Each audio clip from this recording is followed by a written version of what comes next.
उधर विदेश मंत्री एस जयशंकर ने संसद में अखंड भारत के नक्शे पर उठे सवालों पर जवाब दिया।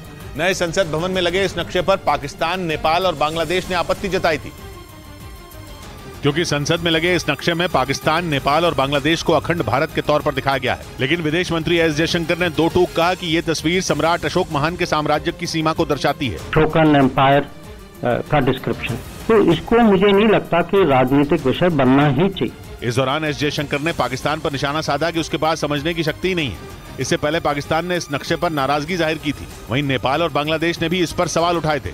इस बीच कनाडा में पूर्व प्रधानमंत्री इंदिरा गांधी की हत्या की झांकी निकाले जाने पर विदेश मंत्री ने कनाडा को कड़ी चेतावनी दे डाली। विदेश मंत्री एस जयशंकर ने कनाडा को साफ शब्दों में कह दिया कि खालिस्तानियों को समर्थन देना संबंधों के लिए ठीक नहीं,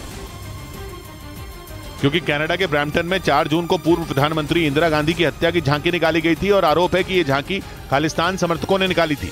जिसके बाद विदेश मंत्री एस जयशंकर ने कनाडा की जमीन को भारत विरोधी चीजों के लिए इस्तेमाल होने पर उसे लताड़ लगाई। We have a complaint about Canada. You know what I said earlier, the space that they are giving to Khalistanis and to violent extremists. इसके साथ ही विदेश मंत्रालय ने यह भी साफ कर दिया कि खालिस्तान समर्थकों की कोई भी करतूत बर्दाश्त नहीं की जाएगी। उधर पश्चिमी मीडिया ने दावा किया कि चीन के जंगी जहाज जापान में घुस गए, जिससे जापान भड़क गया और उसने चीन को चेतावनी दे दी। चीन और जापान के बीच लंबे वक्त से कुछ द्वीपों को लेकर विवाद चल रहा है। जापान ने कई बार चीन पर उसकी सीमा में अपने जंगी जहाज भेजने का आरोप लगाया और अब जापान ने एक बार फिर दावा किया कि चीन ने अपने 2 जंगी जहाजों को जापान की समुद्री सीमा में भेजकर उसे डराने की कोशिश की। इससे एक दिन पहले चीन ने रूस के साथ मिलकर पूर्वी चीन सागर में साझा युद्धाभ्यास किया, जिस पर भी जापान ने आपत्ति जताई थी और चीन और रूस को चेताया था। लेकिन चीन ने इसकी परवाह नहीं की और उसने एक बार फिर पूर्वी चीन सागर में मौजूद सेनकाकू द्वीपों के नजदीक अपने जंगी जहाज भेज दिए। इन द्वीपों पर जापान का कब्जा है, लेकिन चीन उन्हें हड़पने की फिराक में है। पश्चिमी मीडिया ने दावा किया कि जापान चीन की इस हरकत पर भड़क गया और उसने चीन को अंजाम भुगतने की चेतावनी दी। इधर उत्तर प्रदेश के मेरठ में बदमाशों ने अंजलि गर्ग नाम की एक महिला वकील की गोली मारकर हत्या कर दी। कुछ रोज पहले अंजलि ने पुलिस से सुरक्षा की मांग की थी, लेकिन सुरक्षा मिलने से पहले ही बदमाशों ने उस पर गोलियां बरसा दी और फायरिंग में उसकी जान चली गई।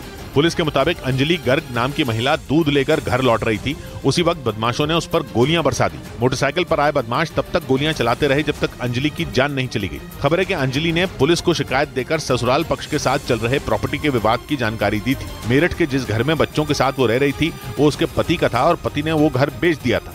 अंजलि घर छोड़ने को तैयार नहीं थी और इसीलिए उसे अपनी जान का डर सता रहा था। इस महिला का अपने पति के साथ विवाद चल रहा है और पिछले कई वर्षों से यह अपने पति और बच्चों से अलग रह रही है। हमले के फौरन बाद पुलिस ने इलाके की घेराबंदी कर बदमाशों की तलाश शुरू कर दी।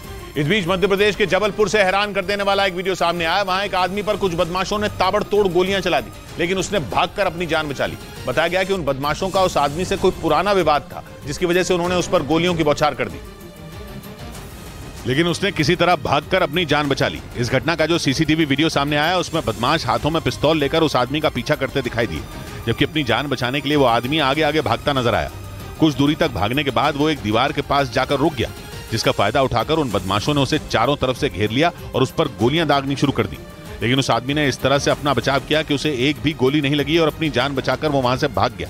शिकायत मिलने के बाद पुलिस ने आरोपियों को गिरफ्तार कर लिया।